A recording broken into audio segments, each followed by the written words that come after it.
bienvenida a la audiencia de Radio Diferida de este programa, concretamente de Hablar por no hacer ruido. Cierto día, no sé cómo ni dónde, me topé con un texto sobre el clero riojano en el trienio liberal y vi que el autor era un viejo conocido, como poco. El asunto me pareció interesante por la importancia que ha tenido la posición del clero, creo que en todas las partes de la historia, desde que existe al menos esta institución, y debido también a su influencia social, ¿no?, que en mayor o menor medida pues siempre ha estado ahí. Sergio Cañas Díez es licenciado en Humanidades y doctor en Historia por la Universidad de La Rioja. Actualmente es profesor en la Universidad de Burgos y director del área de Historia y Cultura Popular en el Instituto de Estudios Riojanos, el IER, que es donde nos encontramos ahora. Bueno, muchísimas gracias por haber aceptado, por estar aquí con nosotros. No, gracias a ti. Como te decía, que a los investigadores siempre nos interesa divulgar la historia. Al fin y al cabo, también muchas veces nuestros propios trabajos, sea en el IE, sea a nivel universitario, se están haciendo gracias a fondos públicos. Somos instituciones públicas al servicio de la sociedad riojana en este caso, y por eso siempre pues, es un placer y un honor, y también una obligación, pues contribuir a divulgar un poco estas investigaciones para toda la sociedad riojana. Lo que quisiera primero, porque claro, es un tema, el trienio liberal, el clero en el trienio liberal, quisiera contextualizar primero, ¿no? Porque veníamos de una constitución efímera en 1812, ¿no?, aprobada en plena guerra de la independencia como respuesta, se supone, a las intenciones francesas, ¿me equivoco? No. Y en 1814 vuelve Fernando VII y la deroga, implantando el que se ha conocido como sexenio absolutista. Esto que acabo de decir, ¿qué contexto tiene? ¿En qué consiste este intervalo entre la primera constitución, digamos, y la recuperación de esta constitución, que al final es lo que se hace en el trienio liberal? Bueno, que lo irás desarrollando. Mira, por englobar un poco más lo que es el primer liberalismo español, sea el del 12, el del 20, realmente tendríamos que pensar ya a nivel internacional que a finales del siglo XVIII, en primer lugar en Gran Bretaña, en el XVII, Holanda, ya en la Revolución Americana, la Gran Independencia, que es lo que crea Estados Unidos a partir de finales del siglo XVIII, por supuesto la Revolución Francesa, el mundo, por lo menos en la parte occidental, en la parte europea, ya estaba cambiando. Desde las monarquías absolutas que habían regido desde el siglo XV-XVI, ya se empieza a resquebrajar este absolutismo monárquico, empiezan a salir regímenes constitucionales, liberales, y en el caso español, en el contexto de la independencia, es cuando se produce por parte de los diputados liberales que van a las Cortes de Cádiz, pues esta obra que hace pasar a España, lo que entonces era España, la monarquía hispánica, a ser una nación política constitucional. Evidentemente, Fernando VII, el último monarca absolutista, después de su regreso de Francia, recordemos que tras las abdicaciones de Bayona, ocurridas justo antes de la Guerra de Independencia, Carlos IV, Fernando VII habían abdicado de la corona española, se la habían entregado a Napoleón, quien a su vez se la cede a su hermano José I. Esto hizo levantar un movimiento político popular en contra de esta monarquía afrancesada o la monarquía bonapartista. Pues bien, en este contexto es cuando surge la oportunidad de iniciar la Revolución Española o la Revolución Liberal de España, cuyo mayor artefacto, mayor objeto, es la Constitución de la Monarquía Española de 1812. En el 14 Fernando VII la va a derogar, incluso en el decreto de abril del 14 dijo derogar todo lo que había sucedido sin su consentimiento, todas las Cortes, la Constitución, e intentar hacer como si eso nunca hubiera tenido lugar, lo cual fue materialmente también imposible. Pero ya vemos que en esa lucha que se va a crear en el siglo XIX entre absolutistas y liberales, lo cierto es que el 1 de enero de 1820 el oficial Riego que tenía a su cargo en las cabezas de San Juan, provincia de Sevilla, a un destacamento militar que debería ir a América a intentar consolidar parte de la monarquía hispánica allí, lo que hace es pronunciarse a favor del texto constitucional, de la vuelta a ese efímero periodo del primer liberalismo español, y es lo que luego, en virtud de que triunfa un poco este pronunciamiento, lo que da paso a lo que conocemos como el trienio liberal. Claro, porque en 1820 se restablece esta Constitución y se instaura lo que se llama un Estado liberal, ¿no? O sea, el trienio liberal, ¿exactamente qué es? ¿Un periodo democrático o no exactamente? Bueno, el trienio liberal... había diputados elegidos... Claro. Es interesante la matización porque realmente el trienio liberal pues son este periodo de la historia de España que, según las tesis de Marx, sería la segunda fase de la Revolución Española o la Revolución Liberal en España, pero que por su importancia, digamos, tanto el desarrollo como las consecuencias posteriores, pues ya es un periodo clásico para la historiografía liberal ya del siglo XIX de la historia española, que en este caso, digamos, es un periodo constitucional, es un periodo liberal, pero claro, el liberalismo tal como se conceptualizó por autores ilustrados desde finales del 18 o por los propios diputados liberales en el 19, es un sistema que desde nuestro punto de vista actual sería considerado democrático. Ahora bien, en historia, pues los historiadores, los docentes, sabemos que hay que intentar no ser presentistas, tenemos que entender esto en su contexto y que duda cabe que frente a la ausencia de derechos y libertades desde el punto de vista moderno que se vivía en el antiguo régimen, pues ya sabemos, un sistema donde la monarquía concentra todos los poderes del Estado, un sistema donde la sociedad se divide en estamentos, un sistema que tiene privilegios fiscales, militares y políticos para la élite del antiguo régimen, donde por supuesto el clero forma parte de esta élite antiguo regimental. Lo cierto es que era más democrático porque sí que permitía, por lo menos lo que es el constitucionalismo gaditano, sí que preveía las elecciones por sufragio universal masculino. Es decir, claro, frente a la ausencia de elecciones anteriores de este tipo, sí que es un sistema, digamos, que camina más hacia la idea de democracia, pero hay que dejar claro que los primeros liberales, en general, no eran absolutamente democráticos como se entendería posteriormente. Para empezar, porque la mitad de la sociedad, en el caso de las mujeres, no tenían reconocidos esos derechos. Estamos hablando de liberalismo y otra cosa que me gustaría contextualizar es qué significaba liberalismo en el siglo XIX y qué es hoy el liberalismo. Cuando hablamos del liberalismo de hoy es otra cosa, ¿no?, que lo que se entendía por liberalismo en el siglo XIX, eso, en 1820 en este caso. Evidentemente el liberalismo, como cualquier otra ideología, en este caso política y económica, pues también son entidades vivas, son sujetos vivos en la historia,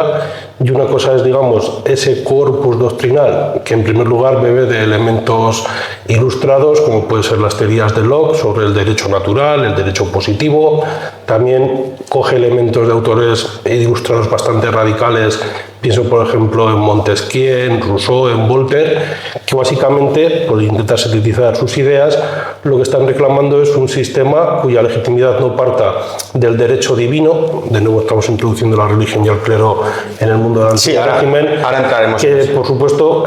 tolera y verifica esa desigualdad natural por razón de nacimiento, de familia, etcétera, etcétera, y lo que quieren es un régimen pues, donde, por ejemplo, la burguesía, que ya es pujante a nivel económico, también tenga esa representación a nivel político, y por supuesto que en el plano económico, autores como por ejemplo Adam Smith, pues también creen que la economía debe liberalizarse, de ahí un poco el nombre de liberalismo, a los individuos, que cada individuo, respetando las leyes, tenga capacidad de enriquecerse haciendo un poco las inversiones que quiera, y que la iniciativa económica no esté de manera más o menos exclusiva en manos del Estado, que equivale a decir en manos de la monarquía. Lo cierto es que si entendemos como una de las primeras revoluciones liberales en la historia la Revolución Inglesa del siglo XVII, que digamos que es la que producirá que, por ejemplo, la primera revolución industrial, casi 100 años después, tenga lugar en el Reino Unido y no en otro país. Es decir, primero cambiaron las leyes, el sistema político, y toda vez que la burguesía, también algunos elementos, digamos, progresistas de la tradicional aristocracia, pues trabajan y luchan vía revolucionaria por instalar este sistema político que más o menos acabamos de diseñar, es cuando es posible, por ejemplo, entender la revolución industrial. Por ejemplo, todo el tema de los terrenos comunales, que es una propiedad, digamos, compartida, es decir, no es una propiedad privada, sino que son del municipio, por ejemplo, pues son privatizados, es lo que luego en España se conocerá como desamortizaciones. Es decir, pues son esas iniciativas, es decir, tenemos que sacar el mayor rendimiento posible de los elementos naturales y, según el prisma liberal, un propietario, cuando tenga propiedad privada, en este caso de medio de producción, pues lógicamente si ha invertido querrá sacar el máximo beneficio y, según la teoría liberal de Adam Smith, ese egoísmo pues haría también crecer la economía general y también las capas populares, de manera directa o indirecta, se verían beneficiadas, digamos, de ese crecimiento económico, en este caso general. Liberalismo en aquel entonces, ¿el liberalismo fue de la mano del nacimiento del capitalismo? Sí, bueno, aquí ya deberíamos atender a diferentes escuelas de pensamiento. Claro. Pero bueno, por sintetizar un poco las ideas, lo cierto es que capital mejor dicho, ya había antes del siglo XVIII y de las revoluciones, en este caso liberales. Y si, por ejemplo, analizamos desde la perspectiva del materialismo histórico, en este caso de Marx y Engels y todos los autores que han visto así, digamos, la historia de una manera macroscópica, de manera general, lo cierto es que hasta la revolución industrial y las revoluciones liberales pues se habla del modo de producción feudal y, lógicamente, a partir de estos eventos que ocurren más o menos entre finales del siglo XVIII y principios del siglo XIX, ya cabría hablar del modo de producción capitalista. Pero, digamos, como con Marx y estos autores, a pesar de su potencia explicativa, no se acaba la historia, no se agotan las explicaciones, lo cierto es que autores de otras o de diversas escuelas historiográficas también han señalado que capital ya había antes que ellos. Lo que ocurre es que a partir de la conjunción de esta revolución económica por un lado y política por el otro, lo que ocurre es que ya el capital, digamos, cobra mucho más importancia que antes. Por aterrizar y por un ejemplo, riojano, tenemos el caso de grandes fábricas manufactureras que responderían al modo de producción feudal, sin ir más lejos, como la Real Fábrica de Paños de Ezcaray.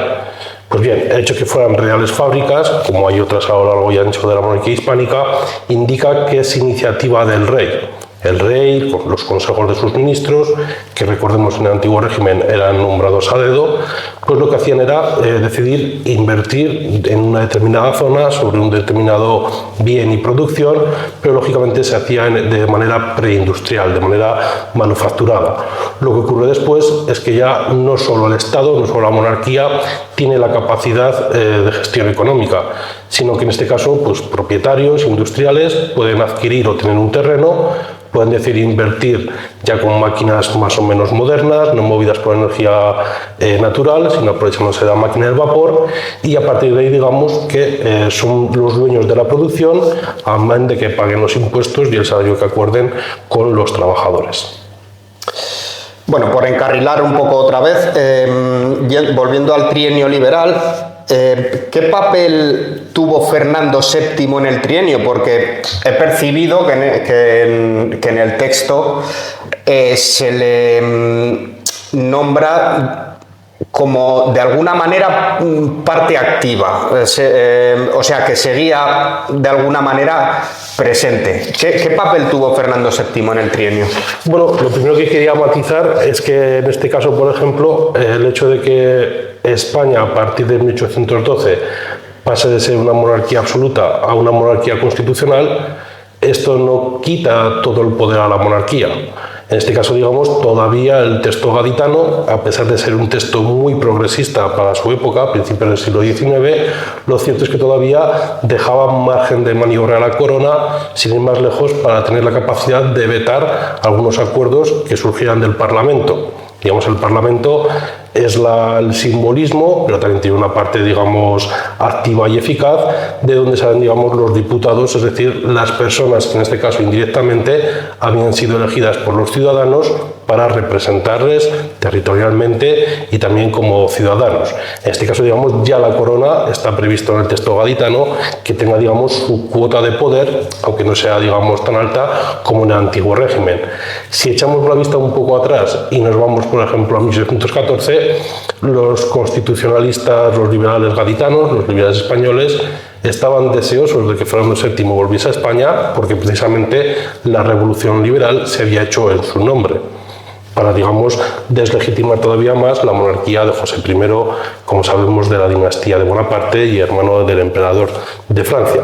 Por otro lado, también los absolutistas, también en las Cortes de Cádiz había diputados absolutistas, donde, por cierto, el clero tuvo entre un 25 y un 30% de representación, lo cual nos habla de que también el clero eran personas elegidas por el pueblo para representarlas, sobre todo por las partes más tradicionales, monárquicas y conservadoras de la sociedad. Pues bien,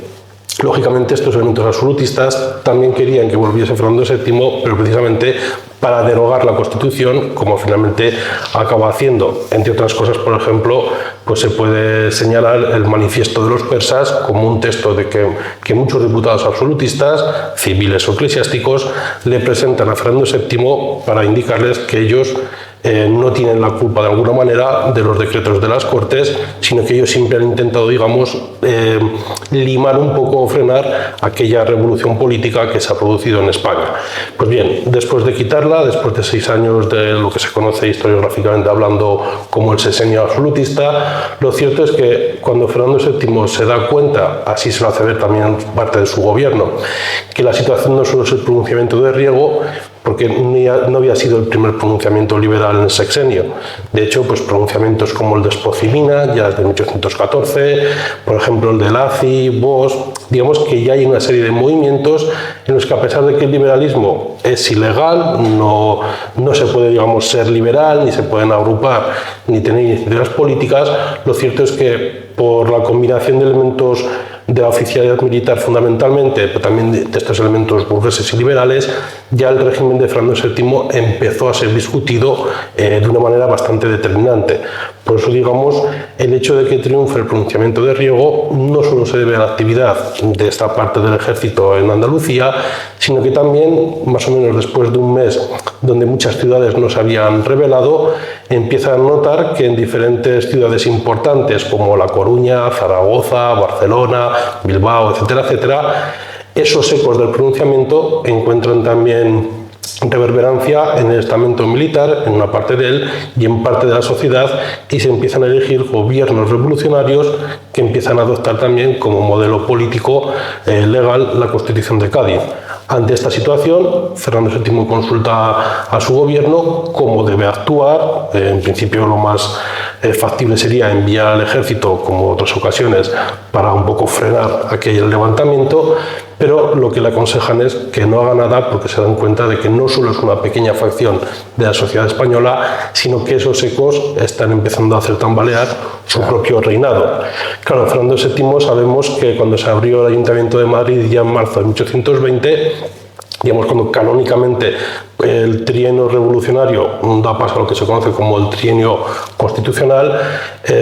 dijo unas palabras que han sido publicadas muchas veces a modo de manifiesto, donde dio a entender que él había sido mal aconsejado por las personas que quisieron quitar la Constitución,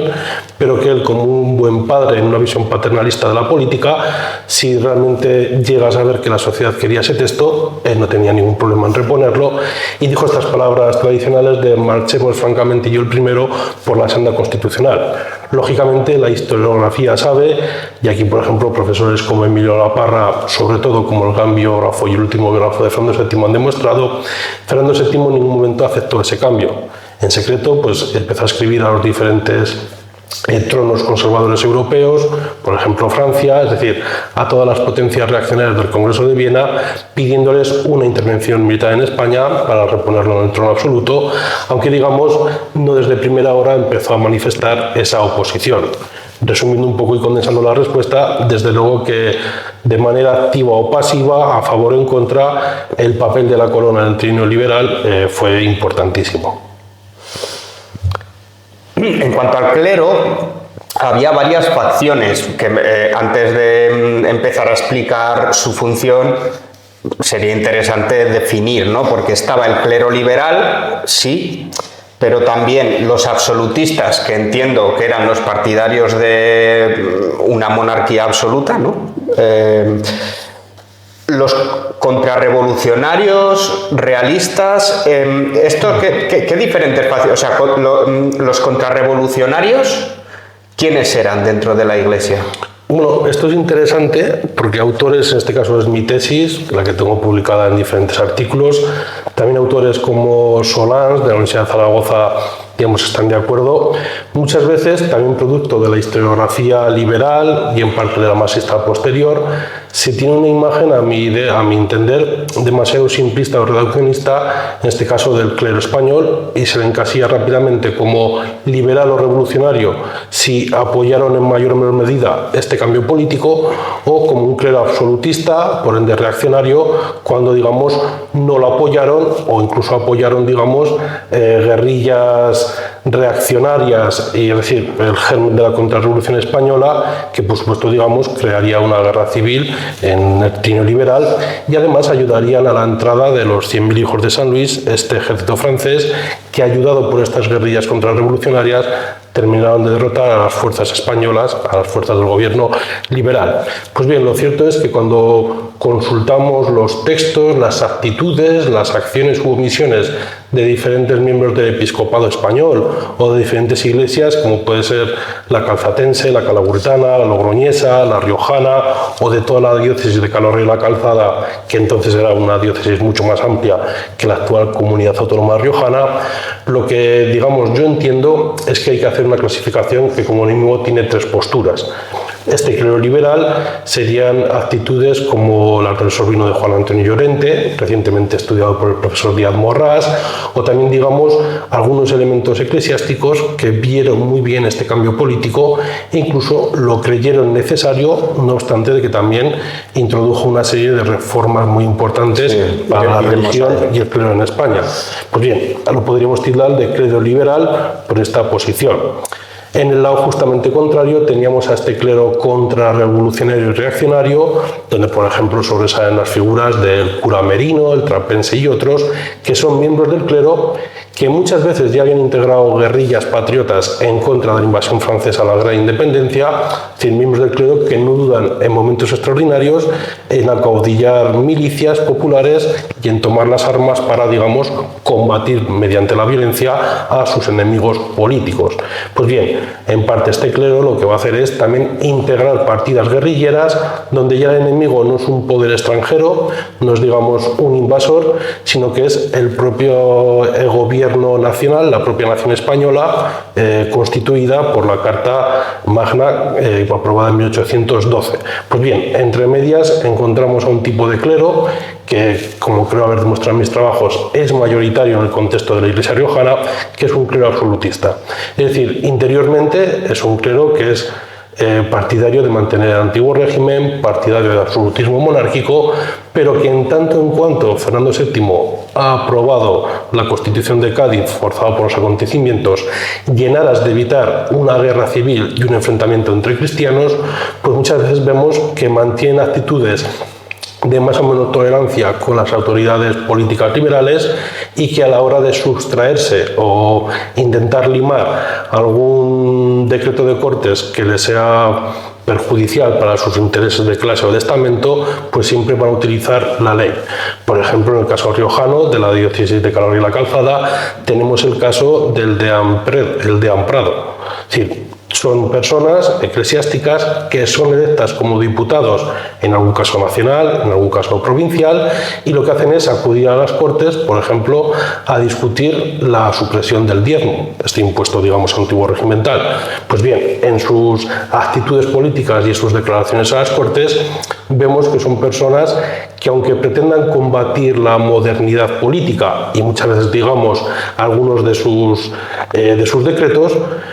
paradójicamente están utilizando la modernidad política. Es decir, y muchas veces incluso, digamos, llegan a citar autores liberales para contradecir algún debate parlamentario, alguna tesis del liberalismo, lo cual nos hace ver pues, que, como en la historia no es amiga de explicaciones simplistas, también en este caso, analizando la actitud y la posición del clero, cabe establecer estas tres vías. ¿Y cómo de importante fue la política de la religión católica en este trienio liberal?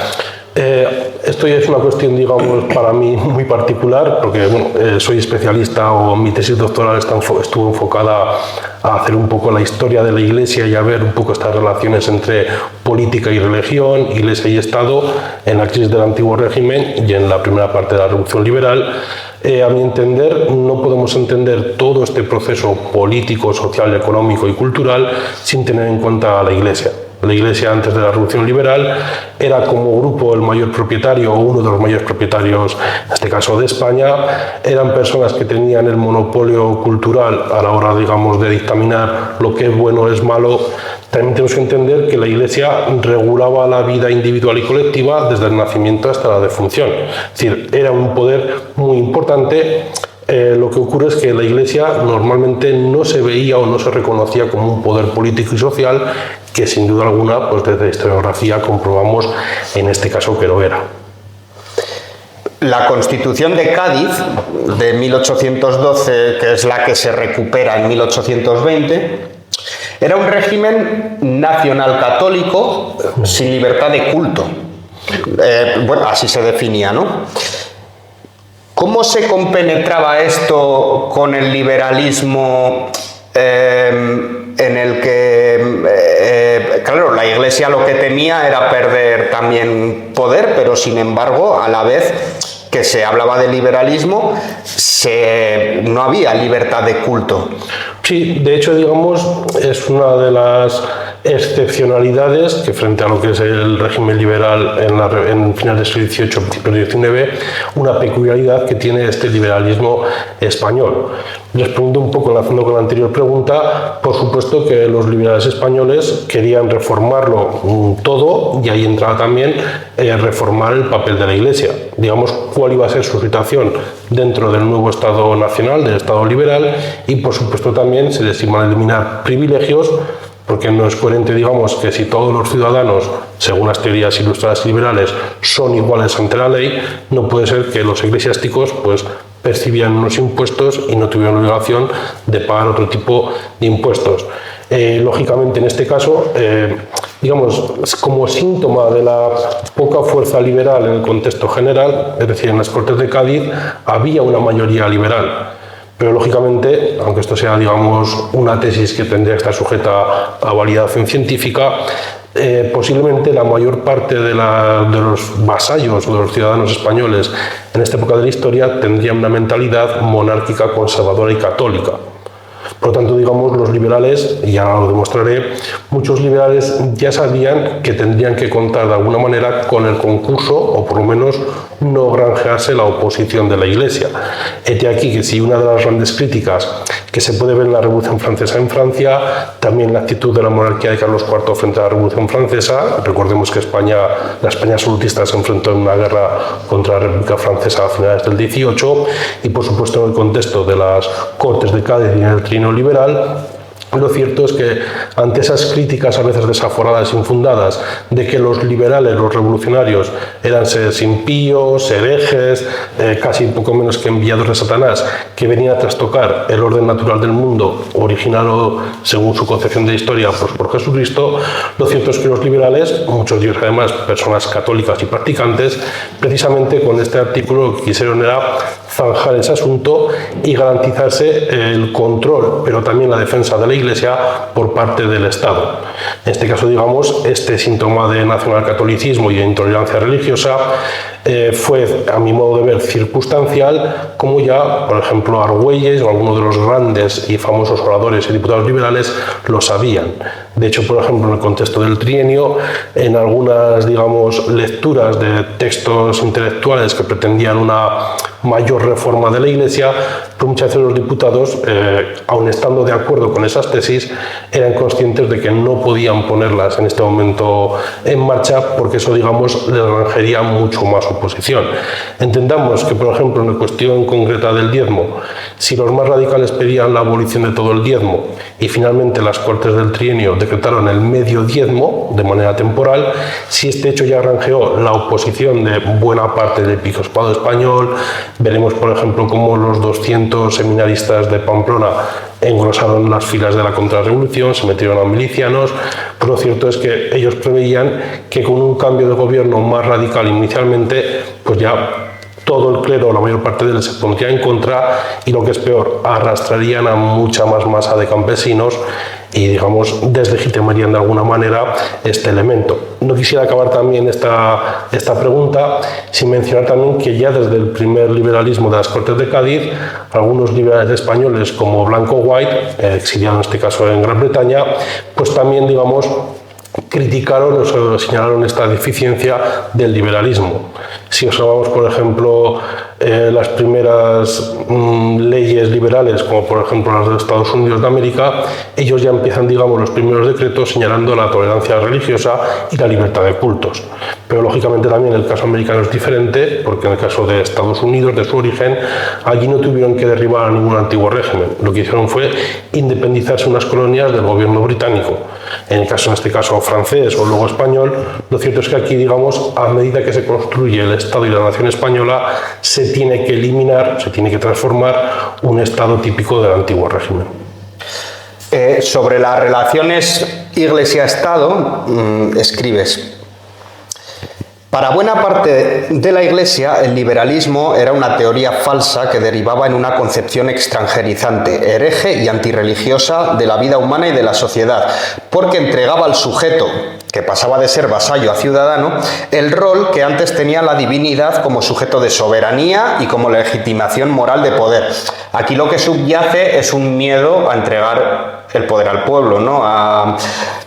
Y luego, por otro lado, esto no sé si es tuyo, de Martinic, para el liberalismo la Iglesia debía ser un ente neutro en materia civil y política, una correa de transmisión del gobierno que debía ocuparse cotidianamente de temas estrictamente religiosos. Claro, el término neutro en un régimen nacional católico, esto es un poco chocante, ¿no? O sea, ¿cómo va a ser neutra la Iglesia si se le está otorgando quizás demasiado poder para lo que está escrito, ¿no? Bueno, lo que en este caso yo, o autores como Martinic, nos referimos en nuestros trabajos,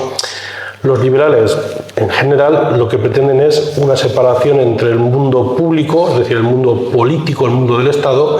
y el mundo privado, el mundo del interior. Es decir, que una persona, digamos, en este caso, siendo católica, muy bien, se le respeta, pero digamos que primero sea ciudadano antes que, en este caso, que creyente. Es decir, que la preeminencia, en todo caso, en un régimen liberal, está en el Estado, está en la nación, conceptualizada, digamos, como la reunión política de todos los ciudadanos de una sociedad política, es decir, de un Estado. En este caso, digamos, esa neutralidad alude a que la Iglesia, por ejemplo, tuviera que obedecer, como cualquier otro ciudadano, a las disposiciones del Estado.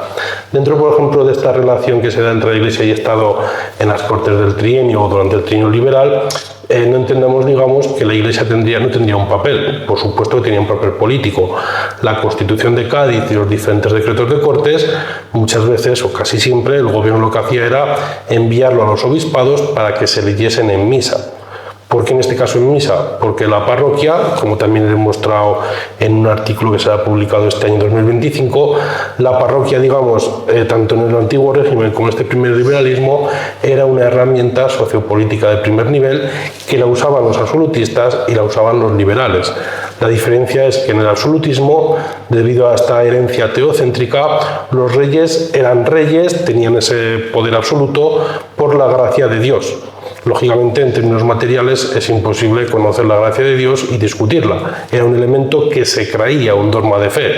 Lo que ocurre en el liberalismo, que en este caso los reyes, Fernando VII en el caso del trienio, no solo era rey, digamos, por la religión, sino por la voluntad de los ciudadanos, en este caso por los diputados, por la soberanía nacional. Y en el caso de la soberanía nacional, la Iglesia, como conjunto, no le cabía discutirla, sino acatarla. De ahí, digamos, que se introduce el matiz de neutralidad política. En las Cortes hay dos diputados que podrían ser los más activos y reseñables por parte de la Iglesia Católica, o al menos así lo he interpretado. Ellos son el canónigo Nafría y el deán Prado, ¿no? Ellos defendían que las reformas eclesiásticas les correspondían a las jerarquías eclesiásticas, ¿no? Sí, realmente, metiéndonos ya un poco en el pensamiento, sobre todo del episcopado español, pero ya desde finales del siglo XVIII, porque también había algunos elementos más o menos ilustrados, lo cierto es que el hecho de pensar que hacía falta una reforma del absolutismo español, del Estado absolutista español, era una cuestión que incluso muchos miembros del episcopado estaban de acuerdo. O sea, pensaban que, lógicamente,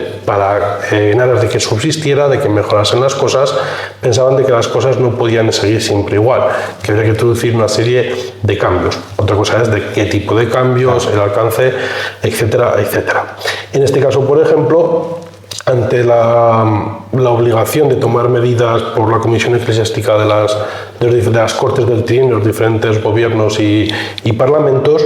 lo cierto es que cuando se plantearon como miembros de la Iglesia,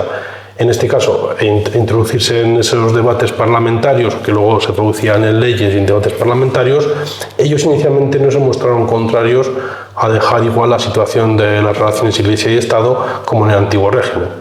Pero, por ejemplo, cuando les hablaban algunos diputados de suprimir el diezmo, ellos argumentaban que no era posible darle, según el artículo 12 de la Constitución, el 11º, que es el que avisa de que la nación católica, la nación española será y siempre será cristiana, católica, apostólica y romana, que el Estado, digamos, no tolera otro credo, pero se obliga al mantenimiento con decoro y dignidad de la Iglesia y la religión. Ellos decían, no puede ser posible que al tiempo en que reducís, para ellos estrepitosamente, el dinero eclesiástico, el Estado garantice que la Iglesia y sus ministros puedan, digamos, vivir y dar servicio de espiritual, que es el servicio que da la Iglesia, ¿no? La cura de almas, digamos, a la sociedad. Entonces, digamos que en este caso tienen esa posición de decir, bueno, a mí es lo que me interesa, Están utilizando la modernidad, la Constitución, las leyes, para defender unos derechos, en este caso tradicionales, de la Iglesia. Aunque sus posiciones sean absolutistas, no es lo mismo, digamos, utilizar la ley para, digamos, criticar a la ley o una reforma, que coger un trabuco o que directamente, digamos, llamar a la gente a asesinar a otros vecinos por sus ideas políticas. En el Vaticano estaba Pío VII. ¿Qué choques hubo con el Vaticano? Porque sí que se refleja que hubo ciertas diferencias, quizás con el ala más liberal de la Iglesia. Bueno, lo cierto es que inicialmente, cuando se produce este pronunciamiento de Riego y se instala el régimen constitucional en España, la actitud del Vaticano, lo cierto es que fue bastante contraria, pero no hasta el punto, digamos, de alimentar las filas de la contrarrevolución. De hecho, por ejemplo, un miembro del episcopado español, como el obispo de Pamplona, que claramente fue un elemento reaccionario, de los que sí tomaron, digamos, un papel activo en esta guerra civil y en esta lucha armada contra el régimen del gobierno constitucional, pues, digamos, se escribía muy bien con el nuncio, el enviado papal, en este caso para el Reino de España, y siempre, digamos, la opinión pontificia era más de templar los ánimos y esperar a ver qué pasaba, digamos que en su foro interno, probablemente deseando y esperando que la Revolución Española fracasase y se retomara la normalidad absolutista. Pero digamos que inicialmente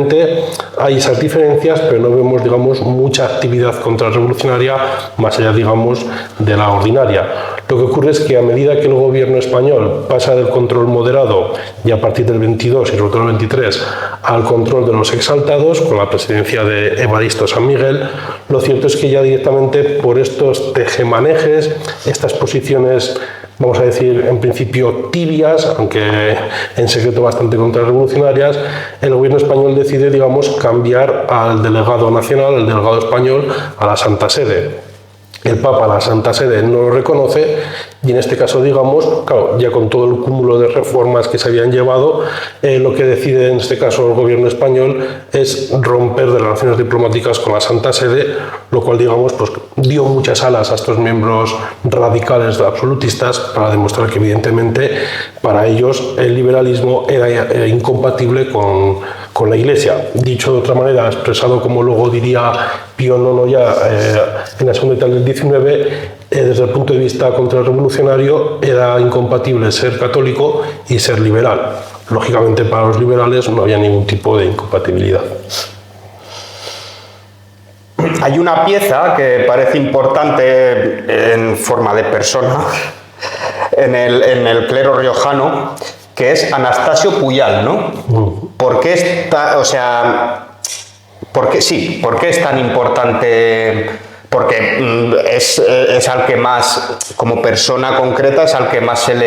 dedica, yo creo. Sí, bueno, Puyal fue el obispo de la diócesis de Calahorra y la Calzada, vamos a decir entre nosotros la diócesis riojana, si me permites este anacronismo, desde el final de la Gran Independencia, y si mal no recuerdo, este hombre fallecería en 1827, incluso fue enterrado, a pesar de no ser riojano, está enterrado en la Catedral de Calahorra. Pues bien, digamos, como miembro de la jerarquía eclesial española y, digamos, pastor de las almas de la diócesis riojana, lo cierto es que su papel es importante para calibrar también la actitud y el estado de ánimo del clero riojano, el clero a su servicio, durante, en este caso, el trienio. ¿Por qué? Porque, como ya hemos dicho antes, la actitud general de la Iglesia riojana, quitando, digamos, esas heterodoxias, ese clero liberal que era profundamente minoritario, y contraponiendo también a otra parte del clero más radical, más violento, más contrarrevolucionario, Puyal lo que hizo fue acatar los decretos de las Cortes, los decretos del gobierno, e instar a los miembros, por ejemplo, del Cabildo General de Calahorra al cumplimiento escrupuloso de las normas. Lógicamente, cuando algunos de los canónigos de la catedral fueron electos como diputados, les felicitó, les mostró su alegría, siempre pensando que teniendo a miembros del clero en las Cortes se podrían delimitar, discutir, incluso frenar algunas de estas iniciativas teóricas que los liberales podrían tener frente a la sociedad española en general o la Iglesia y el clero en particular. Pero, digamos, esta actitud muchas veces contemporaneizadora, decir, bueno, esperemos a ver qué ocurre, como decía, de utilizar ciertos resortes de la modernidad que produce el sistema constitucional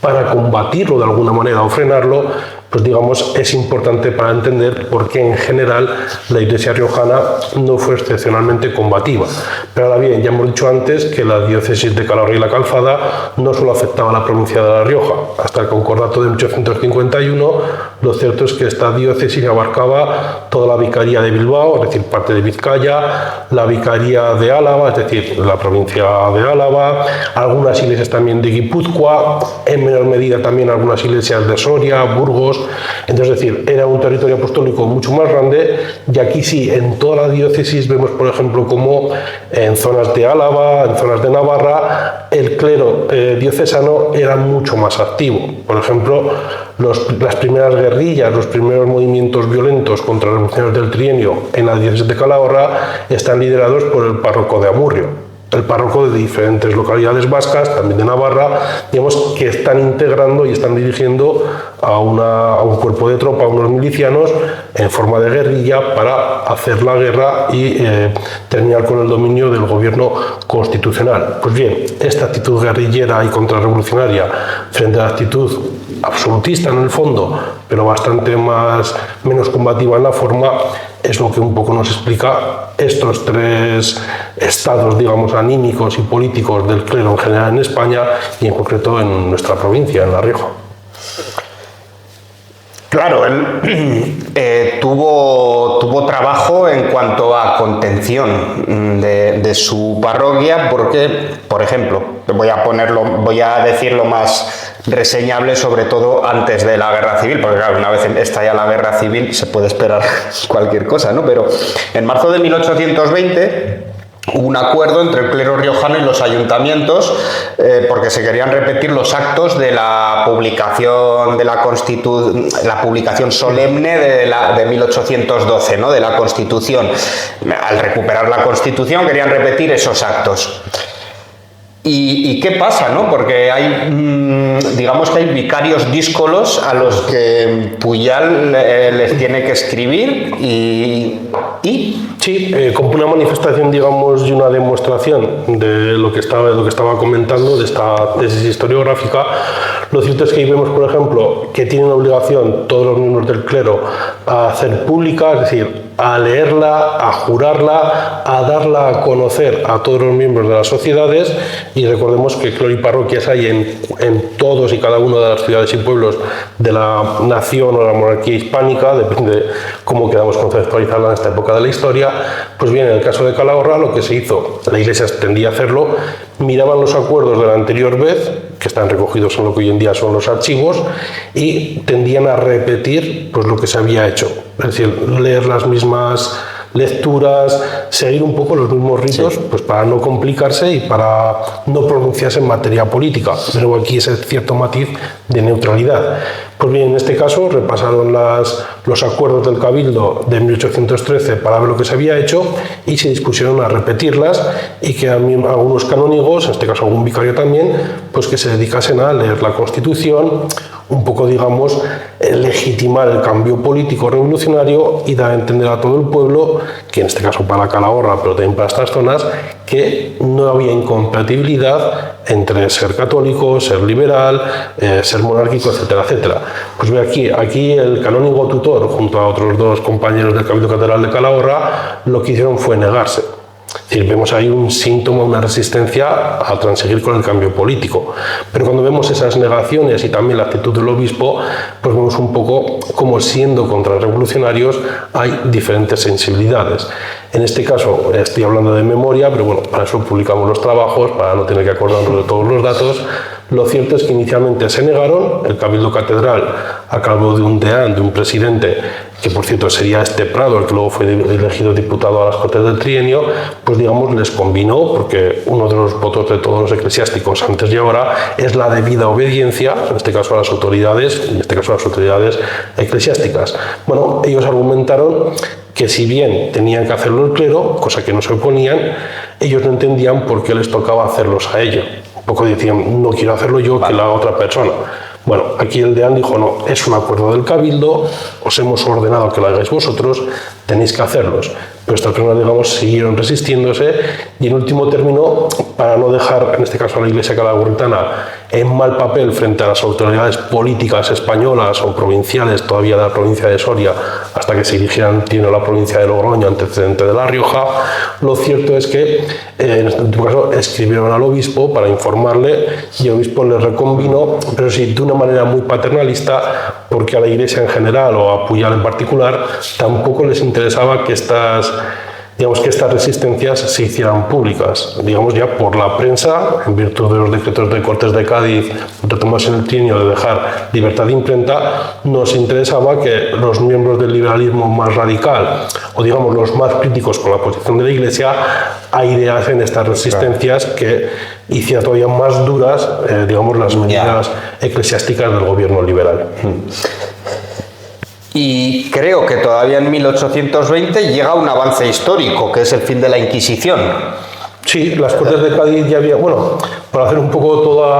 toda la historia, ya en los decretos de Chamartín del gobierno de José I, durante la dominación afrancesada de España y de la península ibérica, digamos, ahí ya se había aprobado un texto, unos decretos, en un sentido, digamos, más ilustrado que liberal. No nos metamos ahora en esos vericuetos. Lo cierto es que ya se había decretado la supresión del Santo Tribunal, lo que conocemos popularmente como el Tribunal de la Inquisición.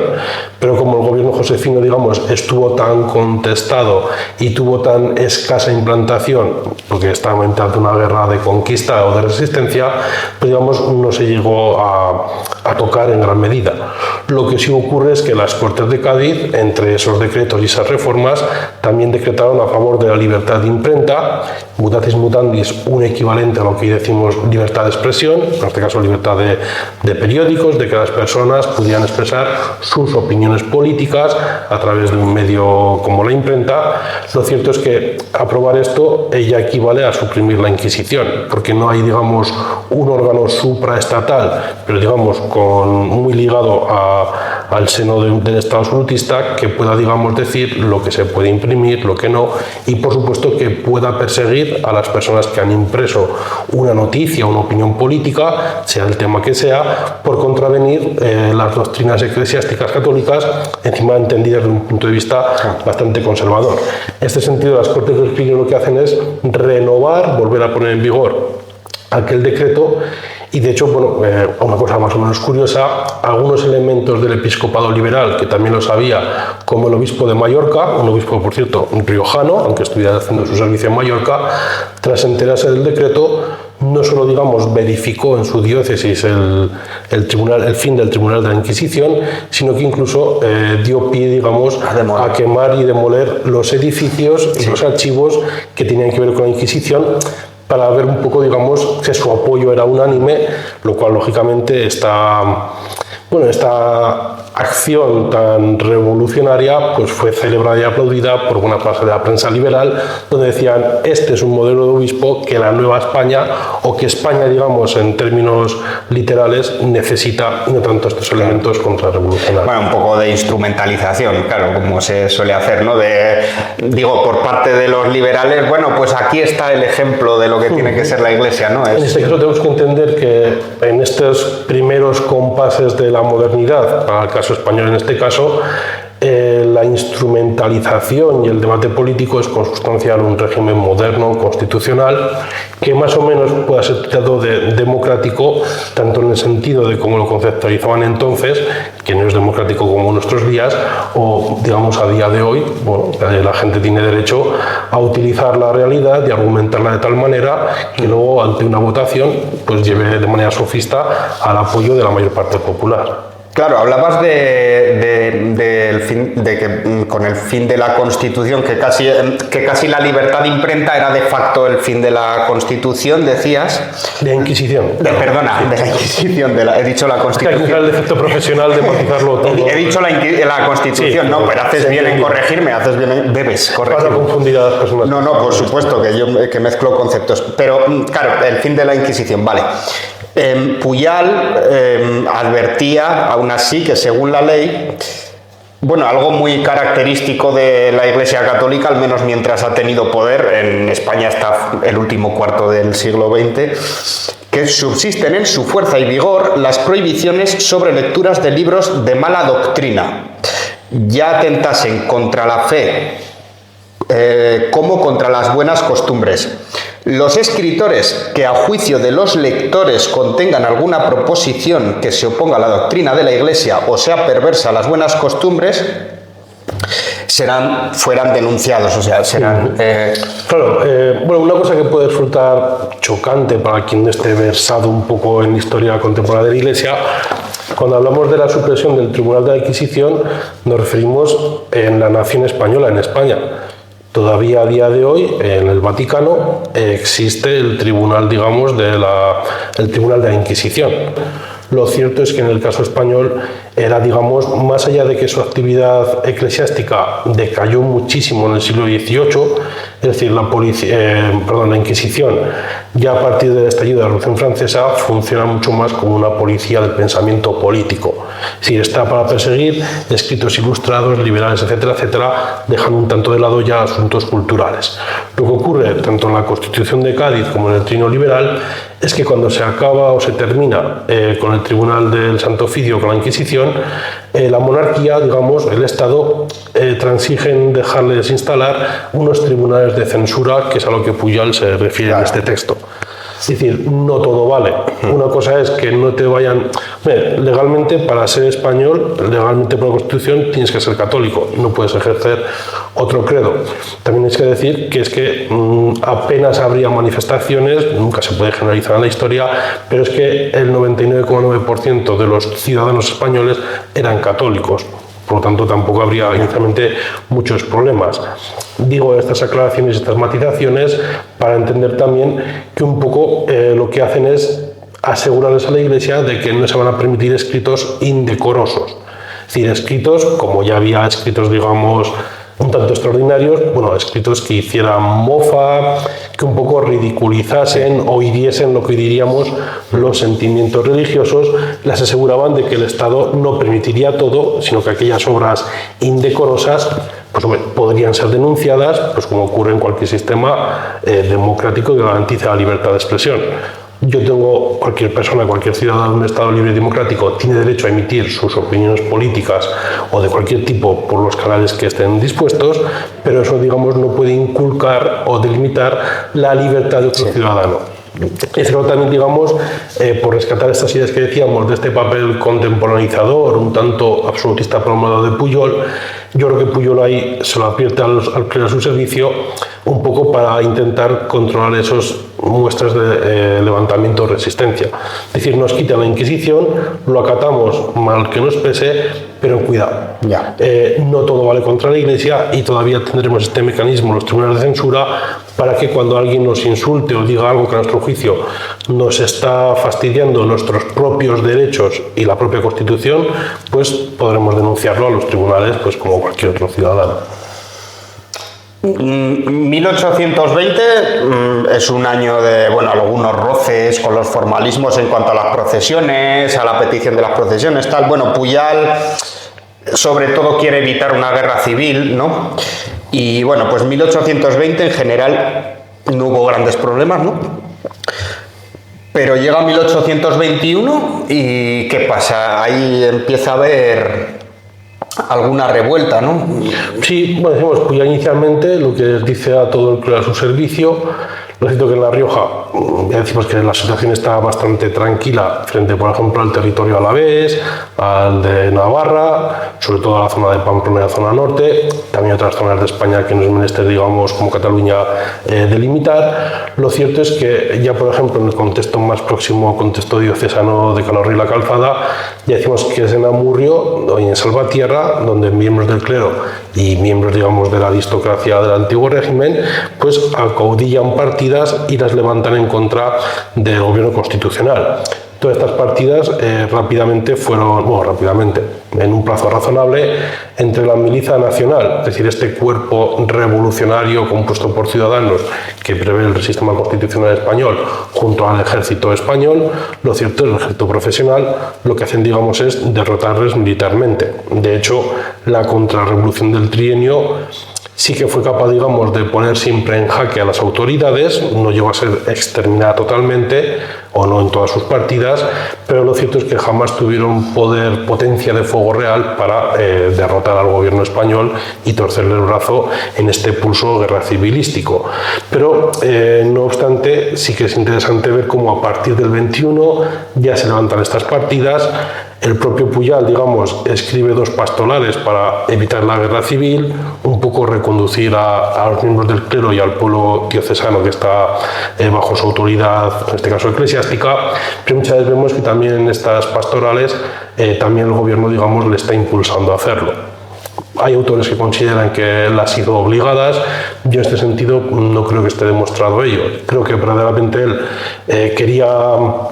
tranquilizar las cosas, pero lógicamente no tanto para favorecer al gobierno, sino un poco porque, como tradicionalmente en buena parte de la teología cristiana, pero ya incluso de la Edad Media hasta nuestros días, una parte de la teología ha ido un poco en la línea de evitar guerras en general y sobre todo entre cristianos. Así como, por ejemplo, históricamente, algunos papas, cabría decir Alejandro II, por ejemplo,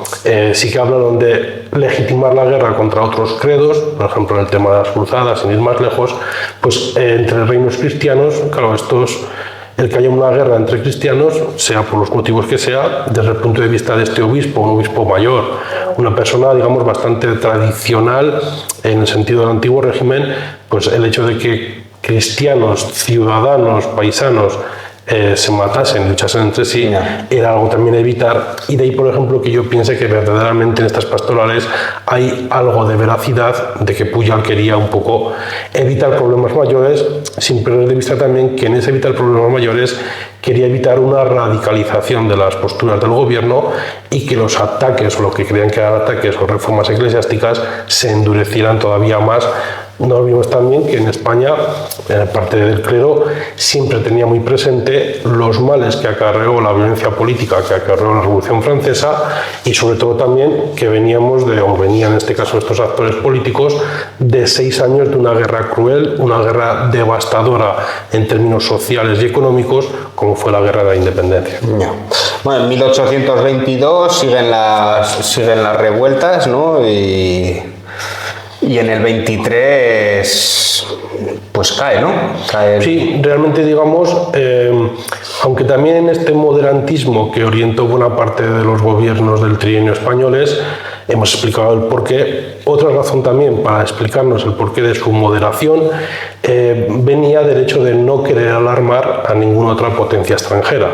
Recordemos que tras las guerras napoleónicas, en 1814, las potencias vencedoras, potencias absolutistas, salvo el caso de la monarquía británica, que ya era un régimen, una monarquía parlamentaria, se reúnen en este caso en Viena y lo que hacen, entre otras cosas, es intentar establecer un orden internacional que evitase, digamos, nuevos enfrentamientos mundiales y sobre todo que vigilase los estallidos revolucionarios. De alguna manera, y con sentido historiográfico, historicista, ellos habían visto que desde la Revolución Francesa se había llevado a Europa una serie de guerras que luego, digamos, habrían mutado en otro periodo de la historia, las guerras napoleónicas. Entonces, para evitarse eso, dijeron, bueno, en este caso, en el Congreso de Viena, sobre todo, digamos, la Santa Alianza y otra serie de elementos consustanciales al Congreso de Viena, varias naciones habían confabulado para decir, en la nación donde salga una revolución liberal, será materia nuestra mandar los ejércitos y frenarla. No tanto porque nos pueda afectar, que también, sino sobre todo para evitar un nuevo desorden, o lo que crean que era un desorden internacional. En este caso ya hemos dicho que Fernando VII, y en el monográfico que publicamos en Berceo, el trabajo de Miguel Parra es proverbial al respecto, Fernando VII siempre intentó escribir a Francia. Recordemos que los Borbones franceses son primos de los Borbones españoles, un poco, digamos, para pedir ayuda, enviando también a medida posible noticias de decir, bueno, en último término incluso los realistas presentaban a Fernando VII como un preso del gobierno. Decían, no, el rey está accediendo a estas cosas porque lo tienen prisionero, no es dueño, digamos, de su voluntad, y esto también pues agitó mucho a los tronos europeos. Por otro lado, recordemos que es que lo que son las revoluciones del ciclo revolucionario de 1820 se inicia en España, pero es que posteriormente va a tener correlatos en Portugal, en el sur de Italia, en el Mezzogiorno, también en el norte, posteriormente en Grecia, relacionado con la independencia de la Revolución griega, que tiene otro recorrido, e incluso ya después del trienio, en la nación o en la potencia más absoluta de todas, como puede ser Rusia, habría una revolución liberal. Es decir, que en este caso el ejemplo, la manifestación revolucionaria española, lo cierto es que tuvo muchos ecos, porque muchos otros liberales se vieron impulsados o vieron que un país tan absolutista como España era posible el cambio, pues también fueron, digamos, imitados, y de ahí un poco, digamos, que al final sea el gobierno francés, el de la monarquía absolutista de Luis XVIII, el que decida mandar un ejército al mando del conde de Angulema, los hijos de San Luis, para que penetre en España, derrote a las fuerzas constitucionalistas militares, reponga a Fernando VII, pero en este camino, digamos, toda esta resistencia armada española realista ayudó, digamos, a la represión de los liberales y a favorecer un poco, a hacer vida expedita la transición y los combates de la fuerza francesa, que finalmente vencieron y repusieron, digamos, a Fernando VII en el trono absolutista durante los últimos 10 años de su reinado, lo que se conoce como la década ominosa, que a la sazón serían también los últimos años del sistema absolutista en España. ¿Por qué el clero liberal riojano lo consideras la excepción que confirma la regla? Porque a nivel general la mayor parte del clero riojano era absolutista, digamos, no con ese matiz contrarrevolucionario, ese matiz de actitud activa en contra de los gobiernos constitucionales, pero realmente en su ideología, en su foro interno, eran más proclives a la monarquía absoluta que no a la monarquía constitucional. Los pocos, pero digamos honrosos e interesantísimos ejemplos de clero liberal son visibles, rompe un poco este pensamiento un tanto monopolístico de la Iglesia, relacionarla críticamente con las ideas conservadoras en cualquier tiempo y espacio. Nos avisa de que también en el clero hay muestras de clero liberal, de personas, digamos, progresistas e incluso algunos muy radicales, pero en este caso, digamos, tampoco confundamos la parte por el todo y seamos conscientes de que es una excepción que en este caso puede utilizar de esta idea o de este adagio español, ¿no? Confirma la regla de que la mayor parte del clero son conservadores, pero digamos esta pequeña porción del clero liberal es excepcional en el sentido de que eran pocos, pero que al mismo tiempo nos ayuda a pensar de una manera mucho más clara y científica al clero. Diciendo, bueno, son eclesiásticos, son contrarrevolucionarios, decir, bueno, aquí hay muchos matices que hacer y por supuesto, como ya venimos diciendo, la historia, es decir, la ciencia histórica es más amiga de explicaciones complejas y no digamos de lugares comunes que más o menos están instalados sociológicamente en la mentalidad de las personas, ¿no? De la sociedad española. Bueno, pues como personajes dentro del clero riojano más relevantes en este trienio, pues se podrían resaltar entonces pues a Puyal o incluso Nafría y Prado, ¿no? Que siendo reaccionarios y absolutistas se adaptaron, ¿no? En contraposición, los realistas apoyaron a las tropas francesas que derrocaron al gobierno, ¿no? Sí, o sea, había una bicefalia ahí. Bueno, no, realmente no, porque la Iglesia, tradicionalmente, en cualquier tiempo histórico, es una institución fuertemente jerarquizada. Ya aludíamos a que uno de los votos que hace todo sacerdote, e intuyo que también, en este caso las monjas, es la debida obediencia a la superioridad. En ese sentido, digamos, las posiciones muchas veces de los obispos no siempre eran seguidas por todo el miembro del clero secular y regular que estaba bajo su ordenanza. Pero esto es que sí te garantizaba una posición más o menos mayoritaria con independencia de lo que cada eclesiástico sintiera en su foro interno. En este sentido, digamos, los casos de este clero alavés, clero navarro, que un poco no siguen estos dictados pacificadores de Puyal, no son excepcionales porque se pueden ver en más partes de España, pero esto digamos que sí que se escapaban y mucho, en este caso de las tesis del obispo Puyal. Pero claro, ya hemos dicho por ejemplo como el obispo de Pamplona era un obispo mucho más contestatario, más radical, digamos más contrarrevolucionario, y en este caso también pues estos otros miembros del clero, aunque su obispo les dijera una cosa, se podían sujetar también a esta división que se estaba produciendo. Y bueno, mi obispo me dice que no tome las armas, pero hay otro obispo que está diciendo que esto es lo que en última instancia se espera de mí, y por supuesto, digamos, esto también restaba cierta importancia. Pero vamos, en general, muchas veces el papel del episcopado ayuda también a entender el papel de sus subalternos, no obstante de que también las investigaciones más actuales que se hacen en concreto sobre diferentes miembros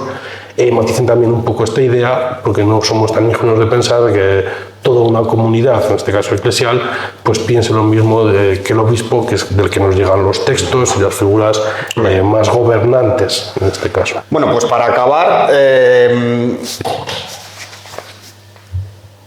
lo que había en resumen, como en casi todas las épocas históricas donde hay batallas, ¿no?, es realmente una competición sociocultural, ¿no?, que entre los liberales y los católicos absolutistas, ¿no?, que acabó ganando la Iglesia. Es un buen resumen. La Iglesia, perdona, los absolutistas. Hombre, si vamos a lo fáctico, a los hechos, que duda cabe que en el corto periodo histórico, en la reposición del absolutismo, se podría decir que militarmente y políticamente vencieron los absolutistas.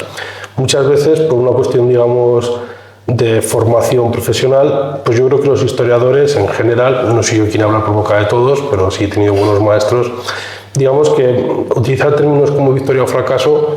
no está mal usarlos, no es malo, pero hay que, digamos, rehuir porque sin querer estamos dando también como nuestra propia opinión o ciertos elementos subjetivos. Pero bueno, lo que sí que podemos asegurar es que en el corto periodo histórico el régimen constitucional fue derrotado por las armas, fue eliminado, se repuso el absolutismo monárquico,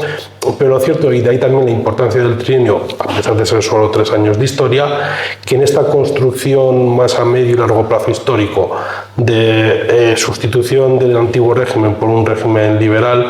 lo cierto es que el trienio, digamos, tuvo muchísima importancia, digamos, para los que lo vivieron y para los herederos posteriores. Por ejemplo, el hecho de que Riego, digamos, este oficial que se pronunció el 1 de enero de 1820, que un poco, digamos, siempre tenemos ahí el origen de lo que luego sería el trienio, pues que, por ejemplo, el himno de Riego sea el himno republicano de las fuerzas progresistas españolas en general, digamos, no es casualidad. Es porque se tomó que sean lecturas más o menos sesgadas o instrumentalizadas,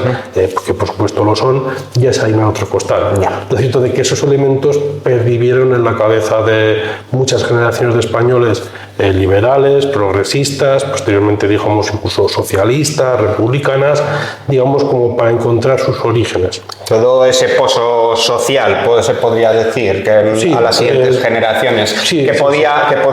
era posible, ¿no? Claro, digamos que inicialmente, digamos, en estas luchas, como hoy en día, digamos, asistimos hasta que se habla de la batalla cultural, está un poco presente en muchos sitios, por lo menos a nivel sociológico. Lo cierto es que dices, bueno, no es nada nuevo. También había competición, digamos, en este caso, para que tus tesis, tus modas, tus preferencias y gustos se impusieran y que la sociedad de alguna manera te los certificara, los siguiera, te las aplaudiera. Pues que duda cabe que, digamos, a medio y largo plazo histórico, no olvidemos que todavía de hoy en España estamos en un sistema liberal. Es un liberalismo democrático, es un liberalismo, digamos, posterior a la Segunda Guerra Mundial, pero España sigue siendo una nación española, mal que le pese a gente a izquierda y derecha, y lo cierto es que estamos en un sistema, en un reino, estamos en una monarquía constitucional, y digamos, mutatis mutandis a nivel estructural, algunos de estos planteamientos son los que por primera vez en la historia se aprobaron en la Constitución de 1812, si bien afortunadamente, y esto es mi opinión particular, el hecho de que cada vez se han conseguido más cuotas de democracia, mayores niveles de igualdad por cuestión económica y también por cuestión, digamos, de género, de sexo, pues son cosas que nos diferencian mucho más de esa sociedad, en este caso que vivió el trienio liberal, y ya sí que estamos hablando de otro momento histórico que por supuesto tiene su propio desarrollo. Pues Sergio Cañas Díez, muchísimas gracias por esta clase magistral. Bueno, espero que hayas estado a gusto sobre todo y no sé si te quedan ganas de invitar a la gente a suscribirse a Radio Diferida. No, sí, bueno, darte las gracias a ti por esta atención, digamos, que me concedes a mí y a cualquier otra persona. Creo que es muy interesante difundir cualquier tipo de conocimiento histórico, artístico y cultural, porque bueno, no deja de ser verdad que uno de los elementos que nos diferencian a los animales humanos de los no humanos es la cultura, y hasta otra receta mejor sería, bueno, que así seguirá siendo. O sea, que darte las gracias a ti y por supuesto decir a las personas que les haya gustado esta entrevista que chequen otras entrevistas y que apoyen este tipo de iniciativas que vienen desde abajo, pero que, como se ve, están muy bien hechas, y bueno, nos da pie a que personas más jóvenes también pues vayamos dando a conocer nuestros intereses, opiniones y pensamientos. Lo de bien lo intento, gracias por el cumplido, pero bueno, al menos lo intento. Pues Sergio Cañas Díez, en resumen, historiador, aunque algo, ¿no? Sí, yo me gano la vida con la historiografía, o sea que soy historiador. Y quien les habla, Sergio Marín Ochoa. Buenos días, buenas tardes, buenas noches. Nada, queda mucho. Si me tomo un juego en clase, estoy un poco más formado que todo eso, pero me refiero, pero que a mis juegos me gustan mucho. No.